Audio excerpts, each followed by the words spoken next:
The oppressive summer heat clung to Sarah like a second skin. Even the faint breeze that drifted through the open window of her cramped apartment offered little respite. Saturday mornings were usually Sarah's sanctuary, a brief pause in the relentless rhythm of her newly minted postgraduate life. The weight of student loans, the anxiety of finding a stable career, the general feeling of being adrift in the sea of adulthood, all these anxieties seemed to momentarily recede when faced with the simple, achievable task of laundry. Clean clothes, a small victory in a world of uncertainties. But this Saturday, even this simple pleasure was about to be complicated. Sarah lugged her overflowing laundry basket, a wicker behemoth threatening to spill its contents of mismatched socks and well-worn t-shirts, down the narrow hallway to the communal laundry room. The journey itself was an obstacle course, navigating around discarded cardboard boxes and tripping over the frayed edges of the hallway carpet. The laundry room, a cramped, utilitarian space usually deserted save for the occasional forgotten sock or the lingering scent of cheap detergent, was surprisingly occupied. A woman stood meticulously folding a mountain of what looked suspiciously like an entire hotel's worth of towels. They were perfectly aligned, each towel a testament to an almost obsessive-compulsive need for order. Sarah recognized her instantly. It was Patricia, the self-appointed queen of the building, the dreaded HOA president, a woman whose name was whispered in hushed tones and whose pronouncements carried the weight of unwritten law. Rumors swirled around her like the lint bunnies that gathered in the corners of the laundry room, tales of petty fines for misplaced recycling bins, of passive-aggressive notes left on car windshields, of a general air of disapproval that permeated her very being. Undeterred by Patricia's presence, Sarah, armed with the resilience of someone who had survived years of ramen noodles and shared dorm bathrooms, surveyed the available washing machines. One was blessedly empty. A wave of relief washed over her. She quickly loaded her clothes, added a generous glug of her favorite lavender-scented detergent, and started the cycle. The reassuring hum of the machine filled the small room, a temporary counterpoint to the oppressive silence that emanated from Patricia and her towering stack of towels. But the tranquility was short-lived. Patricia, without so much as a glance in Sarah's direction, muttered something under her breath about common courtesy and waiting your turn. Sarah, initially confused, paused. "Excuse me?" she asked, genuinely unsure if the comment was directed at her. Patricia finally looked up, her gaze sweeping over Sarah with an air of thinly veiled disdain. "I said," she repeated, her voice laced with a saccharine sweetness that did little to mask the underlying hostility, "that it would be common courtesy to wait your turn." Sarah blinked. "But, the machine was free," she stammered, gesturing towards the still humming washing machine. Patricia's lips tightened. "That machine," she declared, her voice rising in volume, "is my machine." Sarah stared at her, dumbfounded. "Your machine?" she repeated, incredulous. "I'm sorry, but I don't understand. There are no signs, no designated slots, no anything. It's first come, first served, isn't it?" Patricia's face flushed a shade of crimson that rivaled the vibrant fuchsia of her meticulously folded bath towels. Her eyes narrowed, and a vein throbbed visibly in her forehead. "You know," she began, her voice dripping with condescension, "some people just don't understand how things work around here. There are certain protocols. Unspoken rules. This machine," she emphasized, pointing a perfectly manicured finger at the washing machine, "is the one I always use. It's my machine." Sarah, feeling a surge of frustration bubbling beneath the surface of her politeness, crossed her arms. She had worked a long and grueling week at her entry-level marketing job, a job that involved far too much spreadsheet manipulation and far too little actual marketing. All she wanted was clean laundry. She certainly didn't need this. "I'm sorry," she said, trying to keep her voice level, "but I really don't see how that's my problem. I was here first. The machine was available. I used it." Patricia's nostrils flared. She wasn't used to being challenged. Her reign over the laundry room, indeed over the entire building, was usually absolute. People generally cowered before her, afraid of the wrath of the HOA.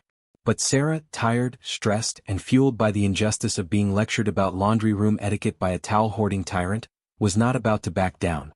"Look," Sarah continued, her voice gaining strength, "I understand you might have a preferred machine, but that doesn't give you the right to claim it as your personal property. It's a communal laundry room. For everyone." Patricia's eyes flashed with anger. This wasn't just about a washing machine anymore. This was about power. This was about control. This was about the unwritten rules of Patricia's self-proclaimed laundry room kingdom, rules that Sarah had unwittingly violated. The air in the cramped laundry room crackled with tension, the rhythmic hum of the washing machine the only soundtrack to the brewing storm. Patricia opened her mouth to retort, her face a mask of fury. This was going to escalate. Patricia's carefully constructed facade of polite condescension crumbled. The mask slipped, revealing the true face of a woman consumed by entitlement and a desperate need for control. Her eyes, previously narrowed with annoyance, now blazed with a righteous fury that seemed disproportionate to the situation at hand. It was as if Sarah's simple act of using the washing machine had personally insulted her, violated some sacred tenet of her self-imposed laundry room law. "How dare you?" Patricia hissed, her voice trembling with barely contained rage. "How dare you speak to me like that? Do you have any idea who I am?" Sarah, though slightly intimidated by the sheer intensity of Patricia's reaction, stood her ground. "I'm sorry," she repeated, though the apology was more of a reflex than a genuine sentiment, "but I still don't understand what the problem is. I used an available machine. That's it." Patricia scoffed. "You clearly don't understand," she sneered. "I am the HOA president. I make the rules here. And the rule, whether it's written down or not, is that this machine is mine. I always use it. Everyone knows that." Sarah couldn't help but roll her eyes. "So, because you're the HOA president, you get to claim a washing machine as your personal property? Seriously?" Patricia's face contorted with anger. "You're being deliberately obtuse," she spat. "You know exactly what I mean. You're just trying to cause trouble." "I'm not trying to cause trouble," Sarah retorted, her voice rising to match Patricia's. "I just want to do my laundry. And I happen to use a machine that was available. If you have a problem with that, maybe you should put a sign on it." Patricia's hands clenched into fists. The perfectly manicured nails, usually a source of pride, now looked like weapons. "You think this is funny, don't you?" she seethed. "You think you're so clever?" "No, I don't think it's funny," Sarah replied, her patience wearing thin. "I think it's ridiculous. I think it's ridiculous that you're getting so worked up over a washing machine." Patricia took a step closer to Sarah, her eyes flashing dangerously. "You have no respect," she hissed. "You have no respect for authority. You have no respect for the rules." "The rules?" Sarah echoed, incredulous. "What rules? The rules that you made up in your head? The rules that only apply to you?" Patricia's breath came in short, sharp gasps. She looked as if she was about to explode. "I am the HOA president," she repeated, her voice trembling. "I have the power to. She trailed off, searching for a suitable threat. Her arsenal of petty fines and passive-aggressive notes seemed inadequate in the face of Sarah's unwavering defiance. Finally, she settled on the most potent weapon in her arsenal. "I'm going to report you," she declared, her voice dripping with venom. "I'm going to report you to the HOA board. You'll be hearing from them. You'll be sorry you ever set foot in this laundry room." Sarah couldn't help but laugh. It was a short, sharp, incredulous laugh that echoed through the small room. "You're going to report me?" she asked, still chuckling. "For what? For using a washing machine?" Patricia glared at her, her face a mask of pure, unadulterated rage. "You'll see," she muttered. "You'll see. This isn't over." She turned and stormed out of the laundry room, her perfectly folded towels clutched tightly in her arms. The door slammed behind her, the sound echoing through the hallway. Sarah stood there for a moment, shaking her head in disbelief. She had just had a full-blown confrontation with the infamous HOA president over a washing machine. It was surreal. It was ridiculous. It was kind of funny. She turned back to the washing machine, which was still humming merrily along, oblivious to the drama it had just caused. She couldn't help but smile. Patricia might be the self-proclaimed queen of the laundry room, but Sarah had won this battle. She had stood up to the bully and she had emerged victorious. But she knew deep down that this was just the beginning. Patricia wouldn't let this go. She would be back. And she would be seeking revenge. The laundry room war had just begun. Sarah's initial amusement at the absurdity of the laundry room confrontation quickly gave way to a sense of unease. She knew Patricia. Or rather, she knew of Patricia. Everyone in the building did. Patricia wasn't just your run-of-the-mill HOA president. She was a force of nature, a whirlwind of petty rules and passive-aggressive notes, a self-appointed guardian of the building's delicate ecosystem, or at least her interpretation of it. This wasn't just about a washing machine, it was about power, control, and the unshakable belief that Patricia was always right. And Patricia, Sarah knew, wouldn't let this go. Returning to her apartment, Sarah recounted the laundry room encounter to her roommate, Emily. Emily, a perpetually amused observer of the building's eccentric inhabitants, listened with wide eyes, occasionally interjecting with gasps of mock horror and cries of "Oh my God, Karen." The term Karen, though relatively new to Sarah, seemed to fit Patricia perfectly. "You're in trouble," Emily declared dramatically after Sarah had finished her story. "Big trouble." "Patricia doesn't take kindly to being challenged." "I know," Sarah sighed. "That's what I'm worried about. I just wanted to do my laundry." "Well," Emily said, a mischievous glint in her eyes, "you've officially entered the HOA Thunderdome. 2 women enter, 1 woman leaves, with clean laundry." Sarah managed a weak smile. She knew Emily was trying to lighten the mood, but she couldn't shake the feeling that this was going to escalate. And escalate it did. The very next day, a notice appeared on every apartment door. It was a long, rambling document, filled with legalese and bureaucratic jargon, outlining the rules and regulations regarding the use of communal laundry facilities. The notice, which Sarah suspected Patricia had drafted herself, went into excruciating detail about the proper procedure for doing laundry, including the unspoken rule that certain machines were reserved for certain residents, a rule, of course, that only Patricia seemed to be aware of. The penalty for violating these newly clarified rules was a hefty fine, payable within 10 days. Sarah groaned. Patricia had wasted no time in retaliating. This wasn't just a notice, it was a declaration of war. The HOA wars had officially begun. Over the next few days, the tension in the building was palpable. Whispers followed Sarah down the hallway. People she had previously exchanged polite nods with now averted their gaze, afraid of being associated with the laundry room rebel. Patricia, meanwhile, strutted around the building with an air of self-satisfaction, as if she had just won a major victory. But Patricia wasn't content with simply issuing notices and spreading gossip. She took things a step further. Sarah began to receive anonymous notes, slipped under her door, filled with thinly veiled insults and threats. "Some people just don't belong here," one note read. "Maybe you should consider moving out." Another note contained a picture of a washing machine with a large red X over it. Sarah tried to ignore the notes, but they were unsettling. She felt like she was being watched, that Patricia was lurking around every corner, waiting for her to make another misstep. The laundry room, once a source of minor annoyance, now felt like a minefield. Sarah started doing her laundry late at night, hoping to avoid Patricia and her wrath. But Patricia's campaign of harassment didn't stop there. She also targeted Sarah's parking spot, leaving passive-aggressive notes on her windshield about improper parking, even though Sarah was parked perfectly within the lines. She complained to the building manager about Sarah's excessive noise, even though Sarah was always careful to keep her music down. She even tried to get Sarah evicted, claiming that she was a disruptive influence and a threat to the community. The building manager, a mild-mannered man named Mr. Henderson, was caught in the crossfire. He tried to mediate between Sarah and Patricia, but Patricia was unmovable. She was convinced that she was in the right, that Sarah was a troublemaker who needed to be taught a lesson. Sarah, meanwhile, was at her wits' end. She couldn't believe that Patricia was taking this so far. All she wanted was to live in peace and do her laundry without being harassed. She considered contacting the police, but she wasn't sure if there was anything they could do. Patricia's actions were petty, annoying, and even a little scary, but they weren't exactly criminal. The situation was escalating, and Sarah knew she had to do something.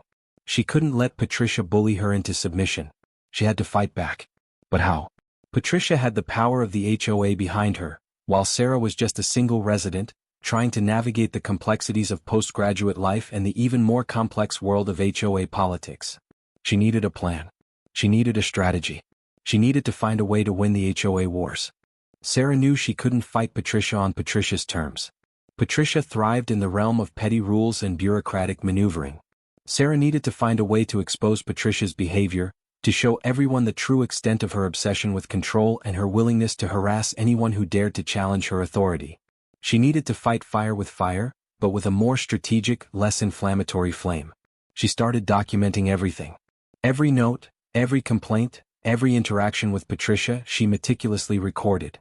She took photos of the passive-aggressive notes on her car, saved copies of the laundry room notice, and even recorded a few of her conversations with Mr. Henderson, the building manager, about Patricia's complaints. But documentation wasn't enough. She needed proof. She needed to catch Patricia in the act. And that meant going back to the scene of the crime, the laundry room. Sarah knew that Patricia had a routine. Every Saturday morning, without fail, she would descend upon the laundry room with her mountain of towels, claiming her reserved washing machine. Sarah decided to set a trap. The following Saturday, Sarah arrived at the laundry room early, before Patricia's usual arrival time. She strategically placed a small, inconspicuous camera in a hidden corner of the room, positioned to capture the washing machines. She then hid herself in a nearby storage closet, waiting for Patricia to arrive. It wasn't long before Patricia appeared, her arms laden with perfectly folded towels. She marched into the laundry room, her expression a mixture of self-importance and barely concealed aggression. She went straight to her machine, the one Sarah had used the previous week, and began loading it with her towels. Sarah watched from the closet, her heart pounding. This was it. This was the moment she had been waiting for.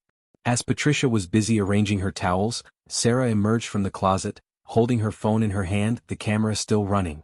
"Patricia," she said, her voice calm and steady, "I'd like to talk to you about the laundry room rules." Patricia whirled around, her face contorted with anger. "You again?" she spat. "I told you this isn't over." "No," Sarah replied, "it's not. But I think it's time we had a little clarification." Sarah held up her phone, showing Patricia the camera that was recording. "I've been documenting your behavior, Patricia," she said. "The notes, the complaints, the harassment. Everything." Patricia's eyes widened with panic. She knew what this meant. She knew that her carefully constructed image of the respectable HOA president was about to crumble. "You can't do that," she stammered. "You can't record me without my permission." "Actually," Sarah said, "I can. This is a communal space. And I have a right to protect myself from harassment." Patricia tried to snatch the phone from Sarah's hand, but Sarah pulled it away. "I wouldn't do that," she warned. "This recording is going to the HOA board. And to anyone else who needs to see it." Patricia's face was flushed with a mixture of anger and embarrassment. She knew she was cornered. She knew that her reign of terror was about to come to an end. Sarah continued, her voice gaining strength. "You've abused your position as HOA president, Patricia," she said. "You've used your power to harass and intimidate residents. You've created a climate of fear and resentment in this building. And it's time for it to stop." Patricia stood there, speechless, her carefully constructed facade finally shattered. She looked smaller, less imposing, almost pathetic. Sarah turned and walked out of the laundry room, leaving Patricia standing there, surrounded by her mountain of towels, her empire crumbling around her. The next HOA meeting was a spectacle. Sarah presented her evidence, the recordings, the notes, the complaints. The other residents who had been too afraid to speak out before, now voiced their own grievances against Patricia. The stories poured out, tales of petty fines, unreasonable demands, and general bullying. Patricia tried to defend herself, but her arguments fell flat. Her carefully crafted persona had been exposed and no one was buying it anymore. The HOA board voted unanimously to remove Patricia from her position as president. She was stripped of her power, her influence, and her reign of terror over the laundry room. Sarah meanwhile became an unlikely hero. She had stood up to the bully and she had won.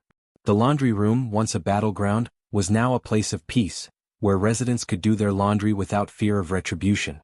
As for Patricia, she faded into obscurity, a cautionary tale of what happens when power corrupts. She became the building's resident ghost story, whispered about in hushed tones, a reminder of the HOA wars and the woman who lost them all. And Sarah? She finally had clean laundry and a newfound sense of confidence. She had faced the Karen and she had prevailed.